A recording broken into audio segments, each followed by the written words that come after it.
So, Sara Duterte, mga kababayan ko, takot na at para pong sinisilihan ang burnik. Oo, at talaga naman pong todo gawa ng paraan ang kanyang depensa para hindi matuloy at malabasan ng ano yan, Direk? Ayusin mo malabasan ng arrest warrant si Sara Duterte. Patay. Bakit? Ano nga meron? Kampo ni Bangag Sara Duterte. Hinihiling na ibasura ang kasong grave threats. Paano mangyayari yun, mga kababayan ko? Parang ang kapal ng pagmumukha ng defense team ni Sara Duterte na humiling na ibasura yung kasong grave threats. Malinaw na may pagbabanta. Gagawin tayong bobo. Sila lang naman ang bobong mga didishit na bangag.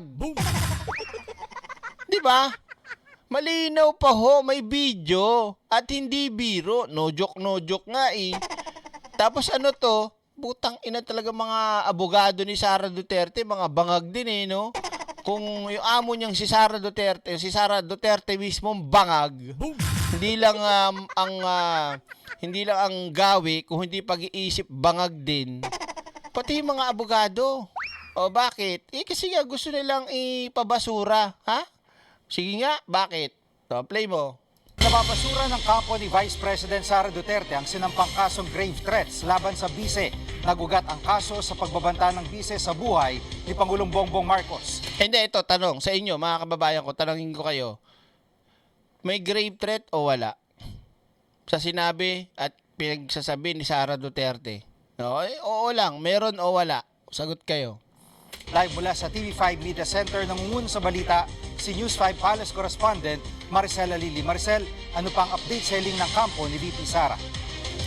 Bigay mismo ang kampo na nga, abogado ni Vice President Sara Duterte ang nagkumpirma na naghain na sila ng motion to quash para dito sa kaso laban kay Vice President Sara Duterte na grave threat. Kagaya nga ng nabanggit mo, nagugat ito doon sa sinasabing pagbabanta sa buhay ni na Pangulong. Alam nyo mga ka-eksena, bago ko ituloy naalala ko kasi itong pagpunta niya sa Davao tas may misa, no?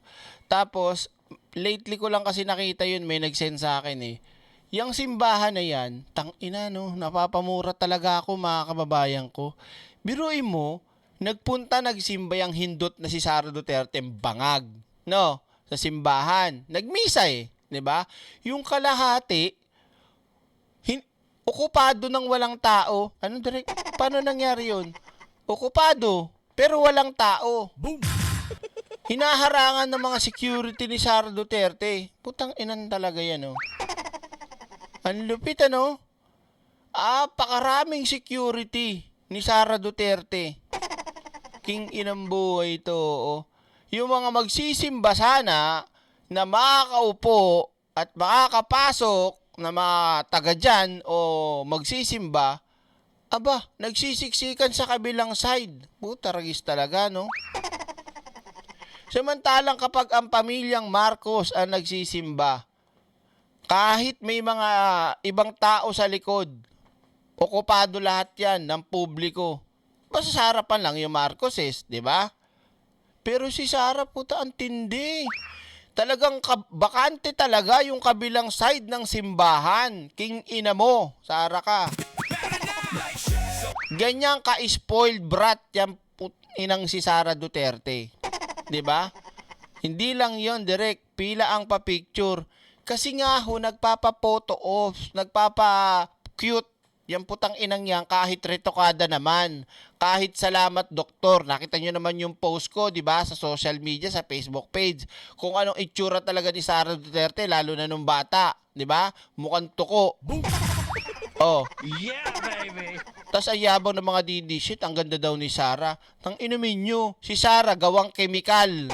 Ikumpara mo kay FL tsaka kay Atty. Claire, parehas na natural. Kay Sara, gawang kemikal. Nakrantucha talaga, naalibadbaran ako nung nakita ko, sabi ko, ang daming security nakaharang sa kabilang side, dadaan lang yung putang inang Vice President na bangag na yan. Hindi niya na naisip, Sabagay, bangag nga, makakaisip ba yan? Sige, tuloy natin. Motion to quash daw. Oo. Marcos at ng kanyang asawa na si First Lady Liza Araneta Marcos. Ang base doon sa pahayag ng abogado ni Vice President Sara Duterte, ang naging grounds para sa paghahain na ito na motion to quash ay dahil daw doon sa lack of jurisdiction. Pero tumanggi na silang magbigay ng iba pang detalye dahil ongoing ang kaso. Pero binigyan naman ng korte ng 5 araw ang kampo ng prosekusyon para sagutin ang motion na ito ng kampo ni Vice President Sara Duterte. At Maricel, anong sabi ng Malacanang dito sa sinampang kasong grave threats laban kay VP Sara?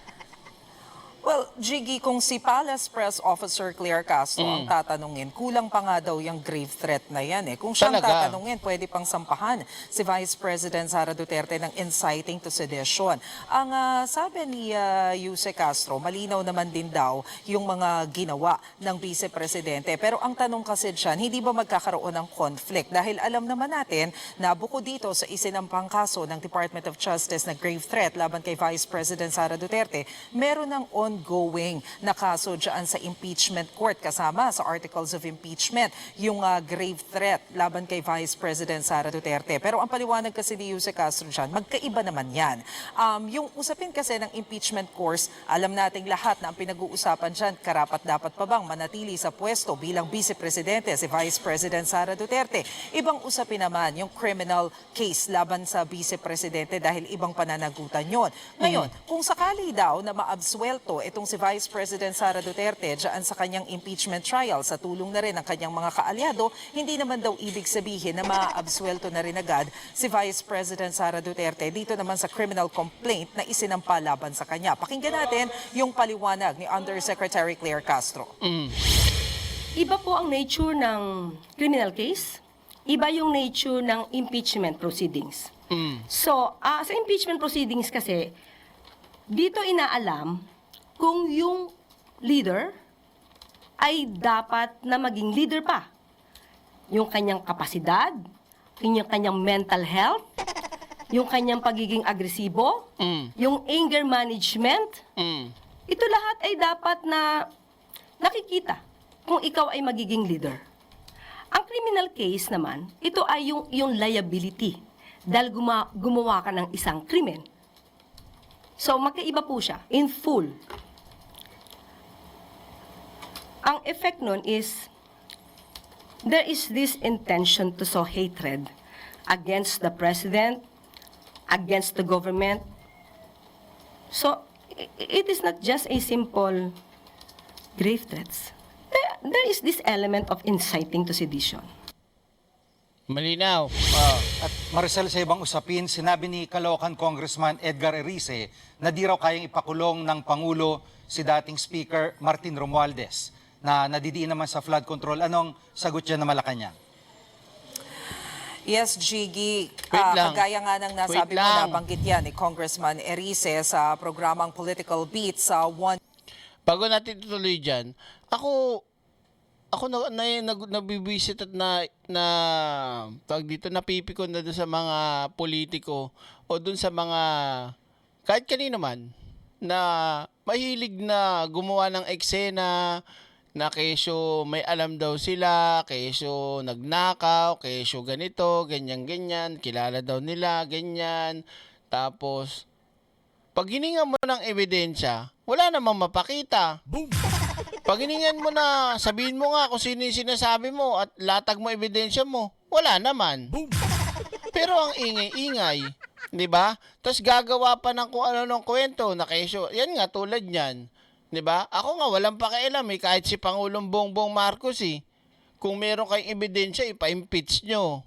Kung meron kayong matibay na mga hawak na dokumento, ebidensya, testigo, basta hindi edited, basta hindi tanim witness, hindi tanim ganyan.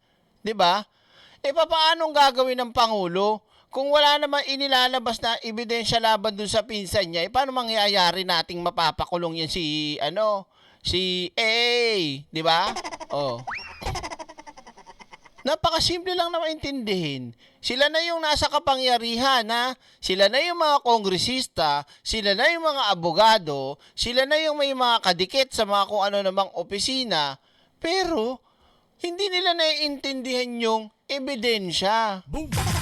nagtataka sila, bakit wala pang nagagawa investigasyon, wala pang napapakulong, wala pang kahit anong update. Pag tinanong mo, ano ba binigay nyo ebidensya? Wala. I-send mo muna sa akin yan, Biman, perimeter yan sinasabi mo. Sa Facebook page, sino natin kung seryoso ka. Oh, sige, tuloy natin. Oh, nakuha nyo? Okay, loading. Ang lakas ng ulan din dito. Internet, tumihina. Ayan, nag-loading tuloy yung internet natin. Oh, wait lang ha. News. Doon sa panayam sa kanya, sinabi nga ni Congressman Erice na optics lang yang ginawa ni Pangulong Bongbong Marcos na binanggit niya mismo ang kanyang pinsan na si dating House Speaker Martin Romualdez nakaugnay nung sinasabing flood control anomalies. Pero ang tingin ni Congressman Erice, mukhang hindi naman talaga yan tutuluyan na masampahan ng kaso dahil pag nangyari yan, mukhang magkakaroon na ng laglagan. Bukod siya, nagkomento rin itong si Congressman Erice tungkol nga doon sa national budget na alam natin kaugnay din itong usapin ng anomalya sa flood control project. Hindi raw siya direkta magkokomento doon sa 2027 proposed national budget dahil Ano bang ano ba distrito nito ni ni Erice? Talaga hindi pala Erice pangalan niya, Mr. Bogus na itim. Hindi ko alam ano ba tong panggap nito. Walang kwenta rin yata to no? Oo. Ay, loading na naman yung internet natin. Sorry. Lahat pala, hindi ko na pinopost, no? Muulan kasi, Lakas. Humahangin pa. Ano ba yan? Loading. hindi niya pa yan napapag-aralan ng husto. Pero ang pwede niya raw masabi ay yung mga nakakaraang budget ng ating bansa kung saan puro daw ayuda ng ayuda. Ang nangyayari daw tuloy, yung mga tao nag-aabang lang sa ayuda at nakangalang. Pakinggan natin yung sinabi ni Congressman Erice. Hindi naman totoo yan, optics lang. Ang tawag doon di ba si Greg Garcia yung kanilang Oo pala, no? Na-interview din pala to ng mga bobong mga banatae, no? Tsaka yung tirador ng 13 anyos na babae, no? Putik na yan. Yung vlogger ng mga DDS na tirador, manyakis, no? Oo, pedo, no? Si J. Bobo. Yan, no? Na-interview na yan, hindi na tayo magtataka kung ba't ganyan sinasabi ni Mr. Bogus. Ano po? 'Di ba? Ito rin utak tipaklong din 'to 'Di ba? Kung ano lang yung maisipan, parang tipaklong, kung ano lang yung kusan maisip tumalon, talon. 'Di ba? Pero walang patutunguhan. Bakit? Hindi ka nag-iisip Oo. ang tawag doon utos, sunod, palakpak. Kung ganun lang yun, papalakpakan, pagkatapos wala na yun. Para may kilala ako, Mayor, ganito Tamang kwento lang pero walang wenta. Tamang pag-gaslight lang pero walang wenta. Di ba Isabel Calixto? Tandaan ko pa yun papangalanan daw. Marami daw papangalanan ng mga congressman. Putang ina niya, wala pa napapangalanan kahit isa. Bad trip Tagal-tagal na Wala pa rin. Di ba? Ano daw? Erice, kamukha ni Mr. Potato Head. Hindi, Mr. Bogus yan. Black Edition. Di ba, tinan mo, ganyan lang siya. Wala naman papakita ebidensya. Wala namang di ba? Ako nga, makakaik sa'yo na kahit ayaw ko kay Martin Romualdez kahit hindi natin trip si Martin Romualdez. Ang problema, paano nga nyo maipapakulong si Martin Romualdez kung wala nga kayong ebidensya? Di ba? Alam nga naman magpakulong ka na walang ebidensya, tanga ka? Si Saraw, tignan mo, kaya nga yan nai-impeach ngayon Ang daming ebidensya, ang daming mga nagtuturo ebidensya laban sa opisina niya, sa DepEd, at kung saan-saan pa. Hindi ho ba? Yung kay Martin Romualdez, lang? Turo-turo lang, sabi-sabi lang. Pero walang maipakitang kahit anong ebidensya. Tapos, may 4 pang bumaligtad sa 18 kargador. Lalo kayo nagkakandaleche-leche niyan. Kasi I don't think that the president can afford to jail former Speaker Martin Romualdez. Kasi hindi naman mangyayari yung 1.45 trillion insertions, diversions to flood control for 3 years without the cooperation of the whole of government. Sabi mo sa korte, gunggong. Sabi mo, mag-file ka ng kaso. Ito, isa pa rin tungaw talaga to eh. Tanga-tanga din talaga yan eh. 'Di ba? Umiiyak pero ayaw gumawa ng aksyon. Umiiyak, ayaw magkaso. Umiiyak, ayaw mag-file ng kaso. Pa-impeach mo si Pangulong Bongbong Marcos. Kasuhan mo na rin si Martin Romualdez. Ay, hindi niya ginagawa. Ano lang ginagawa? Ingay. Ganon-ganon lang. Tok, tok, tok. Sabi ni Mar Rojas. Oh. Loading. Wait lang.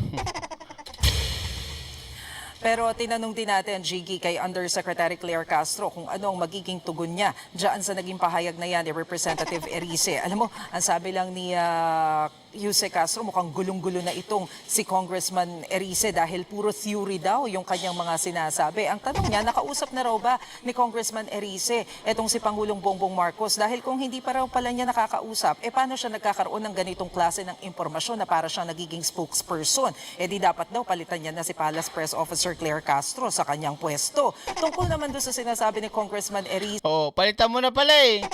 Magaling ka pala putang ina ka, Erice. Di ikaw na. Di ba? Oh.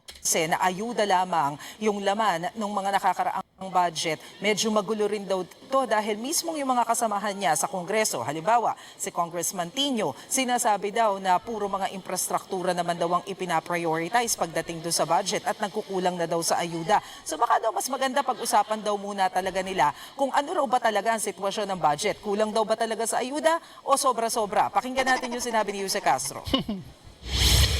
Ito ay iniisip niya lang.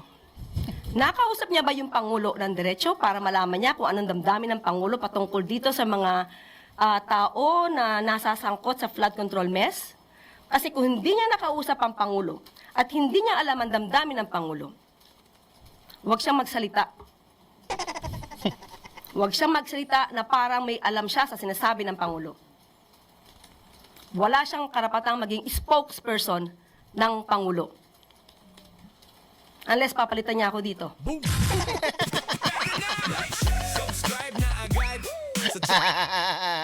Patay ka, Erice. Pahiya ka na naman. Isabel Calixto, maraming salamat ha. Bangag nga ni. Iba ha. Tumitikas ka, Atty. Claire pang sosopla ha. Oh.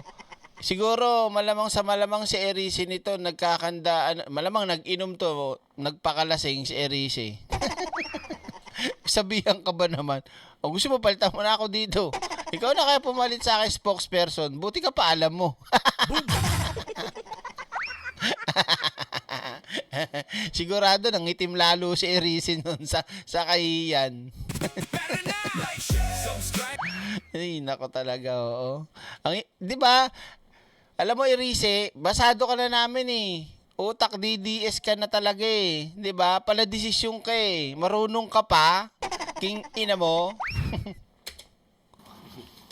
Diba? So kung ang binibigay niya lang ay yung nasa isip niya, patayin niya na yung kanya nasa isip.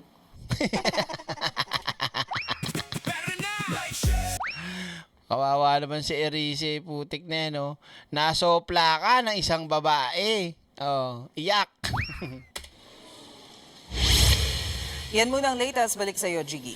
Oh. Yan ang So, maliwanag tayo mga kababayan ko ha. Talagang sa style pa lang at sa sitwasyon pa lang po, malamang sa malamag, si Sara po ay hindi na nakakatulog ng maayos yan. Hindi nakakatulog ng matino kasi pag yan natuluyan na po, nako po, bagsak na lahat. Biglang alam mo yung mga anti-Marcos na mga DDS, tingnan mo, pag na-convict si Sara Duterte at hindi na yan makatakbo, ay nako, merong magiging mga asong ulol na magmamakaawa kay Pangulong Bongbong Marcos na patawarin. Merong mga magmamakaawa kay Pangulong Bongbong Marcos na makipag-ayos at makipagbati. Abangan nyo yan.